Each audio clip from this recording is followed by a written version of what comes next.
Olá, sejam todos muito bem-vindos e bem-vindas. Eu sou o professor Alisson Lisboa e hoje eu vou falar de uma temática importantíssima que está muito atual, que é a inteligência artificial. O jogo agora mudou. A gente precisa entender as capacidades da inteligência artificial, o que a gente pode fazer com ela, para além do chat GPT, para além desse uso aí, vamos chamar de uso recreativo da inteligência artificial, e fazer de fato com que as mudanças aconteçam dentro da nossa organização. Então hoje a gente vai conversar sobre inteligência artificial, espero que você goste desse vídeo e se você gostar, compartilhe com o maior número de pessoas possível, que o meu objetivo é propagar um pouco o conhecimento que eu tenho elaborado aí nos últimos anos. Então, eu sou o professor Alisson Lisboa, eu leciono hoje em algumas disciplinas ligadas à inteligência artificial na PUC Minas e também sou professor da Fundação Dom Cabral, sou professor da Faculdade Sebrae e também da FUMEC.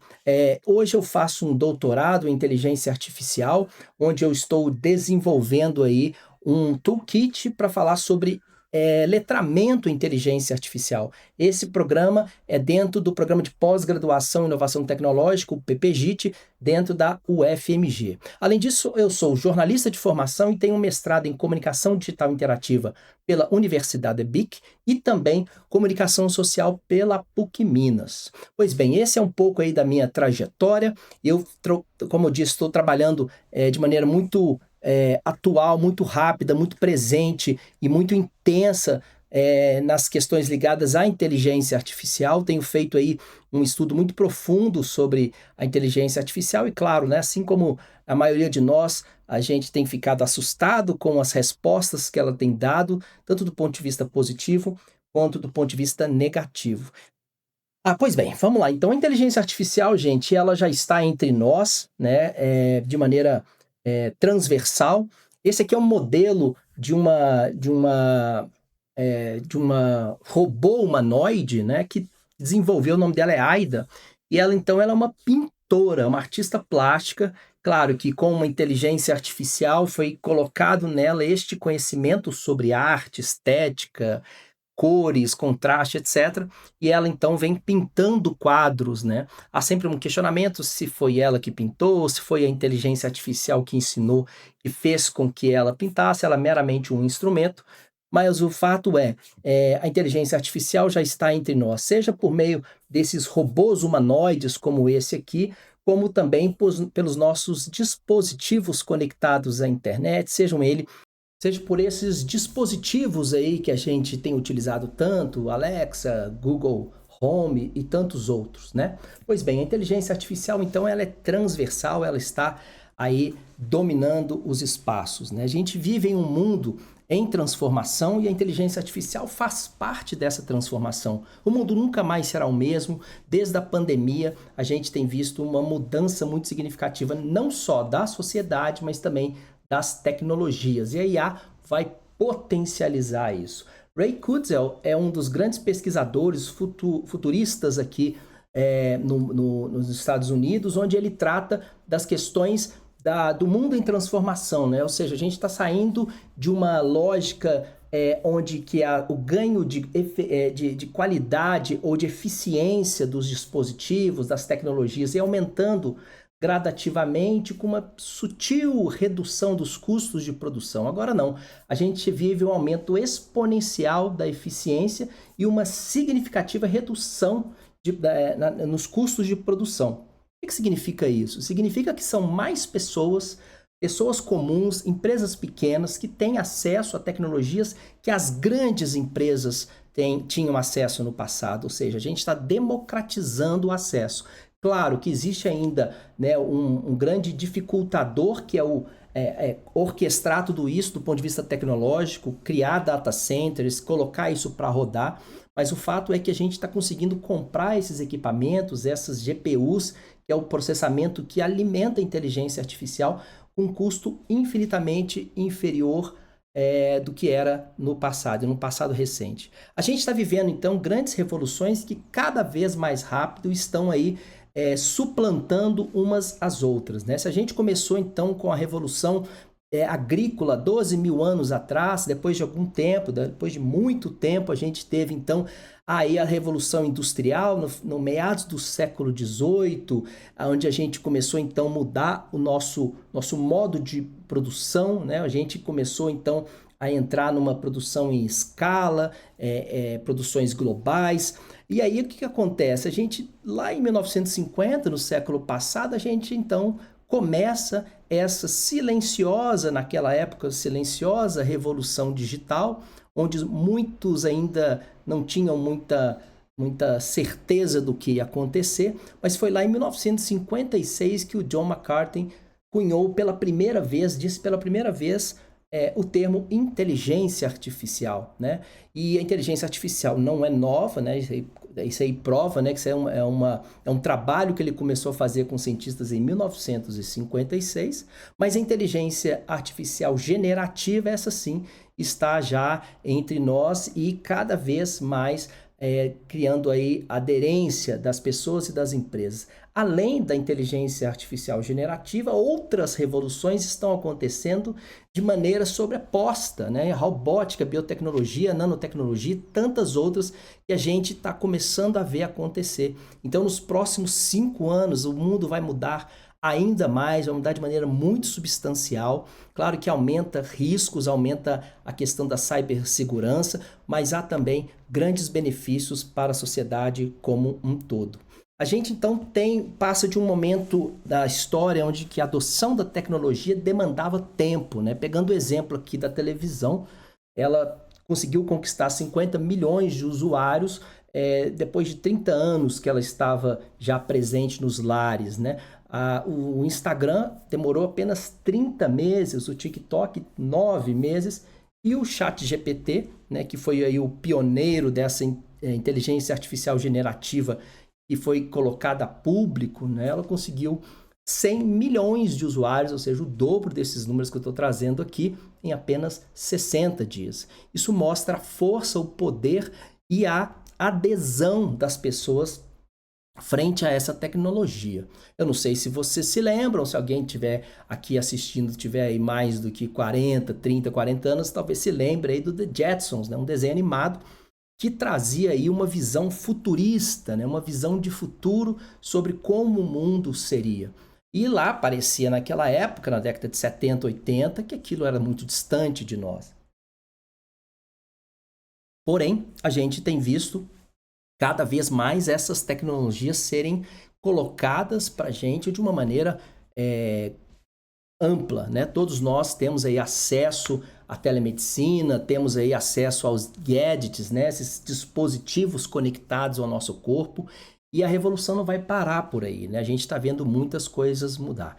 O que aconteceu em 30 anos, gente? Como que foi essa mudança da tecnologia? Se a gente olha para trás, apenas 30 anos para trás, a gente está vendo aí o nascimento da internet, da câmera digital, da chegada do celular, o Discman da Sony, que foi uma ruptura aí no modelo de modo de como a gente escutava música, o próprio PlayStation, que são tecnologias, muitas delas já substituídas, né? Por exemplo, a câmera digital, ela já está incorporada nos smartphones, a internet já faz parte da nossa vida, do nosso cotidiano, o tempo inteiro, né? Então a gente está vivendo um momento da nossa vida, um momento da nossa história, onde que essas tecnologias que eram inovações hoje são corriqueiras ou até muitas delas obsoletas, né? O que mostra essa grande revolução.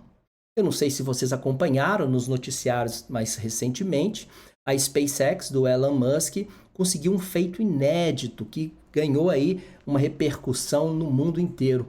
Ele conseguiu pela primeira vez trazer de volta para a Terra uma base, né, de lançamento, para a base de lançamento dos foguetes dele, aquela estrutura onde que servirá para outros lançamentos, né? Isso só foi possível, gente, exatamente porque 100 mil GPUs foram integradas, em apenas 19 dias esse feito foi conquistado, para conseguir processar a quantidade de variáveis que precisam ser analisadas em tempo real quando você tem um trabalho desse para ser resolvido. Então, a inteligência artificial foi capaz aí de criar inúmeros parâmetros para que qualquer situação que ocorresse, esse foguete pudesse retornar à Terra em segurança e, claro, finalizar o seu pouso ancorado no mesmo lugar de onde partiu.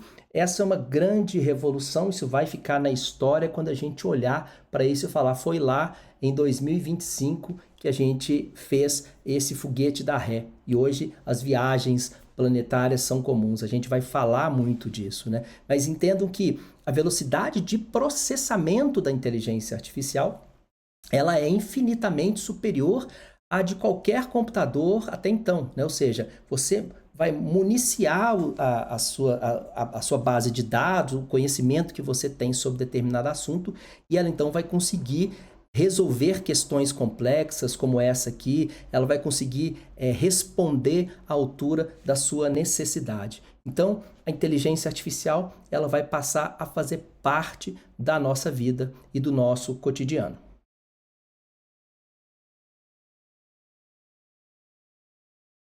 Tecnologias que estão aí surgindo com essa transformação do mundo, né? Inteligência artificial generativa, porque a inteligência artificial, como eu disse no início desse vídeo, ela já é antiga, desde a década de 50 do século passado, mas por conta dessa inteligência generativa, a gente está conseguindo outros feitos. Existem tecnologias que são extremamente úteis para a evolução humana, entre elas a predição genômica, o aprimoramento neurológico, a automação por robôs, a própria internet das coisas vai fazer uma revolução aí nas nossas casas, a nossa rotina, a tecnologia blockchain também já está sendo muito utilizada e, claro, a computação quântica. Então, são tecnologias que, se a gente ainda não ouviu falar delas, com certeza a gente vai ouvir falar de uma maneira direta ou não.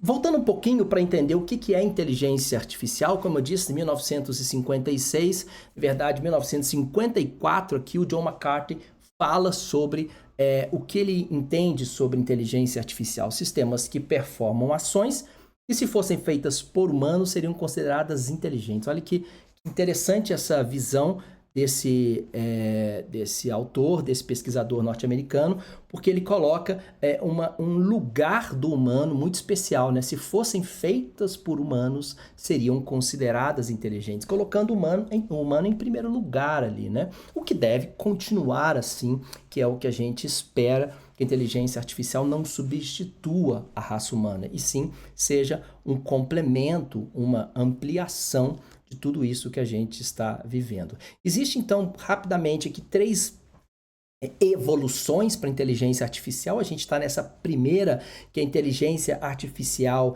que eles chamam de narrow ou fraca, né? Uma inteligência artificial que é essa que a gente utiliza hoje, onde ela tem a possibilidade de fazer um serviço de cada vez, aprender uma coisa de cada vez, né? Mesmo que você tenha IAs generativas que fazem vídeo, áudio, etc., você tem aí IAs separadas para fazer essas coisas. Com a inteligência artificial geral, então ela supera a capacidade humana e faz e aprende novas habilidades a partir do que ela aprendeu, assim como nós, né? A gente às vezes sabe fazer um determinado serviço ou fazer uma determinada receita, por exemplo, porque a gente sabe outras. Então a gente pega esse know-how, esse conhecimento e gera outras coisas. Essa então seria a inteligência geral, né? E a última, superinteligência, sim, ela é autônoma, ela é muito superior ao humano e ela é uma experiência artificial aí que, na verdade, ela é dominante, ela vai conseguir construir os seus próprios robôs, aí já é muito ficção. Dizem que essa superinteligência não chegará e outros pesquisadores dizem que ela vai chegar em 100 anos. O fato é que a gente vai precisar de ver para crer, né? Eu não sei quantos de nós estaremos vivos para presenciar uma superinteligência, mas de fato ela é assustadora. Então a gente está falando sobre essa inteligência artificial, que chamamos aqui de Eification, né? Que existe a inteligência artificial em vários dispositivos, em várias situações do nosso cotidiano. A começar pelo uso geral em específico que fazemos utilizando aí as ferramentas como o Gemini, utilizando as ferramentas aí como Gemini, como Copilot, Grok, HeyGen, enfim, dessas tecnologias que são aí muito divertidas e muito úteis para as empresas.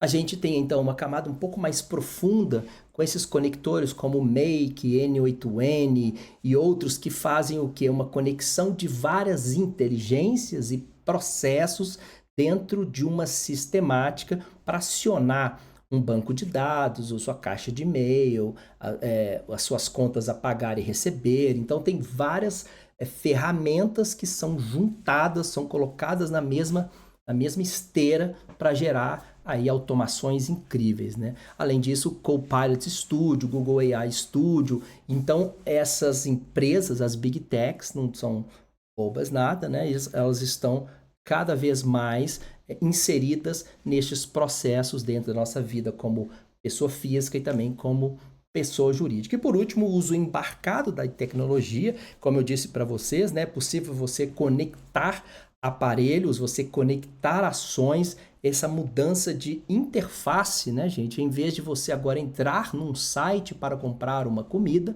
você pode usar a própria voz para fazer isso. Então, há uma mudança muito profunda. E tudo isso depende, claro, da inteligência artificial e de bons conectores e de muita segurança de dados também, né?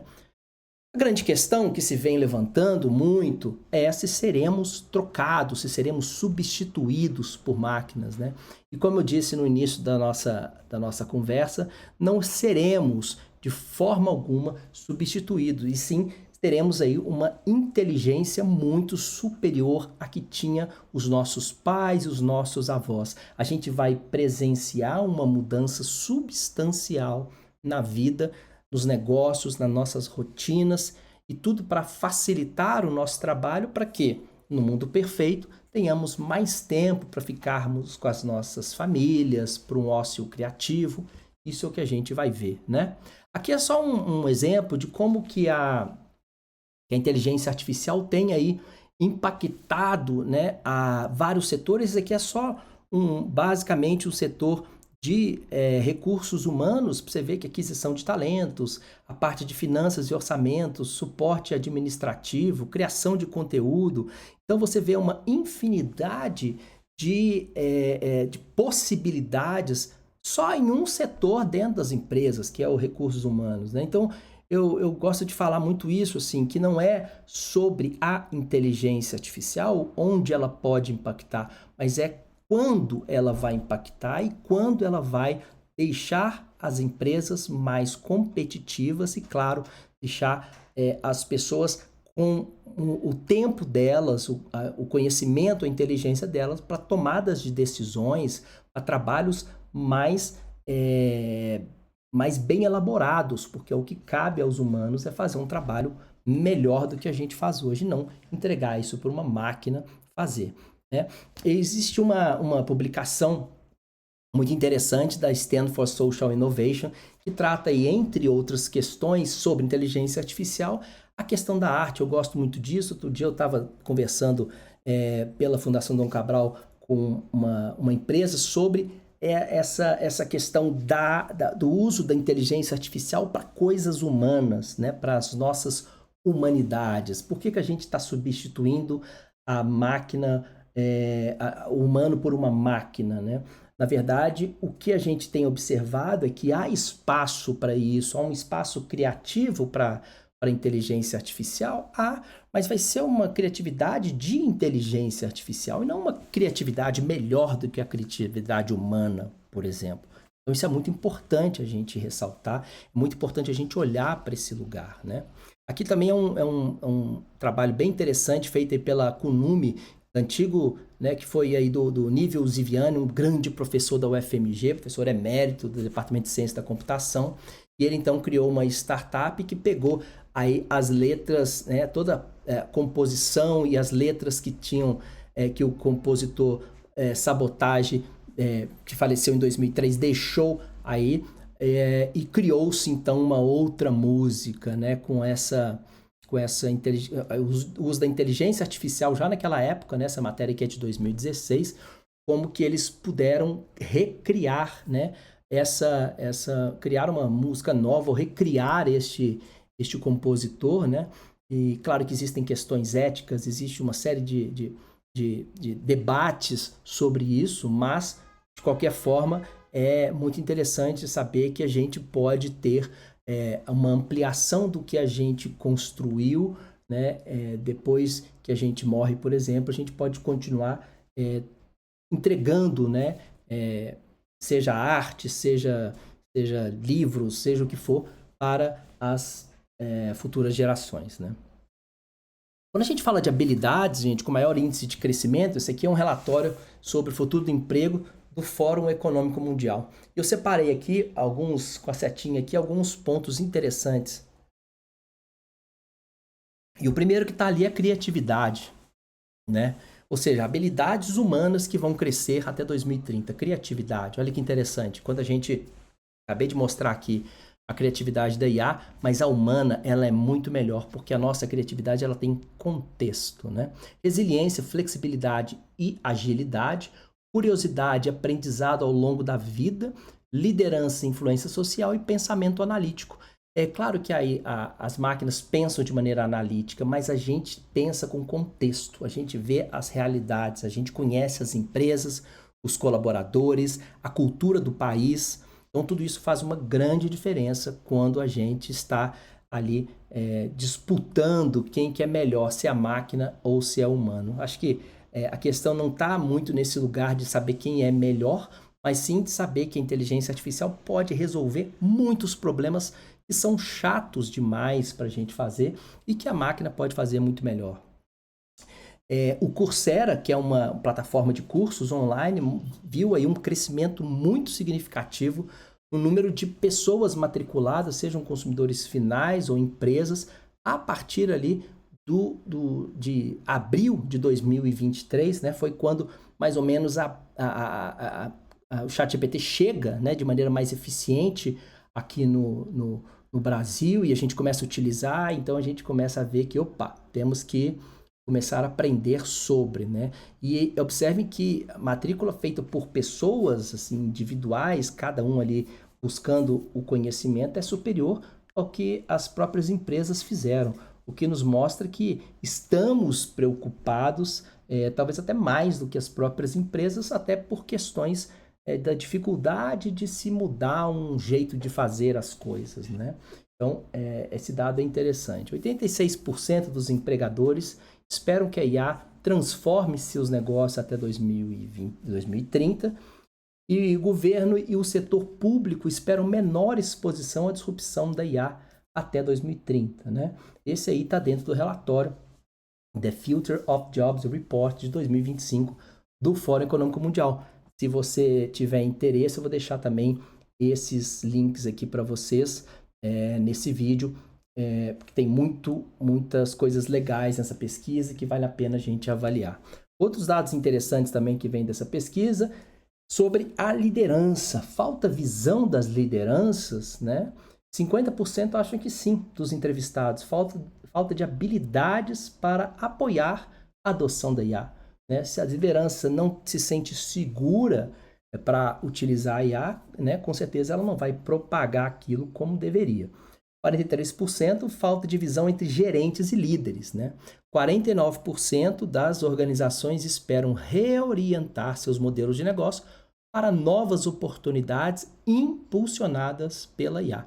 Olha que dado interessante esse, né? Ou seja, esperam reorientar seus modelos de negócio. O que vem aí, né, gente? Vem muita mudança daqui para frente. E uma questão central para a gente finalizar esse primeiro vídeo nosso é uma discussão sobre a ética na IA. Essa é uma temática que eu vou trazer no nosso segundo vídeo, mas eu queria dar uma pincelada assim, para a gente entender um pouco o que está de fato acontecendo com a adoção da IA, né? Claro que a inteligência artificial ela aprende a partir dos dados que são entregues a ela, as informações que são entregues a ela. Então ela carrega essas informações, carrega, melhor dizendo, tudo que a gente tem na nossa sociedade. Se a gente é machista, misógino, assista, etc. E isso naturalmente vai entrar dentro do aprendizado dessa máquina, né? O que é muito ruim, né? Claro que a gente não pode deixar de olhar a inteligência artificial ou imaginar que ela é, de alguma forma, isenta, mas de fato ela não é isenta, né? Ela vai estar sempre olhando para aquilo que ela aprendeu. E cabe a nós quebrar esta lógica, contestar o texto que não é um texto inclusivo, uma imagem que não é uma imagem inclusiva, dizer para ela como ela precisa dar a resposta e não meramente receber essa resposta como se fosse uma coisa divina, que fosse uma mágica. A gente tem tomar muito cuidado com o que a inteligência artificial traz para a gente e temos que ter um olhar muito crítico sobre ela, porque só assim que a gente vai conseguir melhorar os modelos, e melhorando os modelos a gente também naturalmente vai melhorar a sociedade, porque isso é um processo de retroalimentação. Pois bem, a gente então está chegando no final do nosso primeiro vídeo, são 20 e poucos minutos aqui de aula, que eu quis trazer um pouco dessa transformação no mundo, dessa mudança no mundo.